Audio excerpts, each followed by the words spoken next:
ఈరోజు దేవుని వాగ్దానము. మీ సకలమైన అపవిత్రతను పోగొట్టి నేను మిమ్మల్ని రక్షింతును. మీకు కరువు రానియక ధాన్యమునకు ఆజ్ఞ ఇచ్చి అభివృద్ధి పరుతును. యెహెజ్కేలు గ్రంథము 36వ అధ్యాయము 29వ వచనము. దేవుడు మనకిచ్చిన అద్భుతమైన వాగ్దానం ఇది. మనుష్యుడు పాపంలో అపవిత్రతలో చిక్కుకుపోతే నిజమైన శాంతి ఉండదు. దేవుడు పరిశుద్ధుడు, కానీ మనలో ఉన్న పాపము అడ్డుగోడగా ఉంది. మనలను దేవునికి దూరం చేస్తుంది.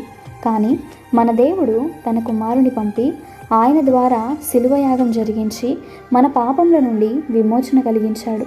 మనలో ఉన్న సమస్త దుర్నీతిని దూరం చేసి నూతన జీవితము మనకు అనుగ్రహించాడు.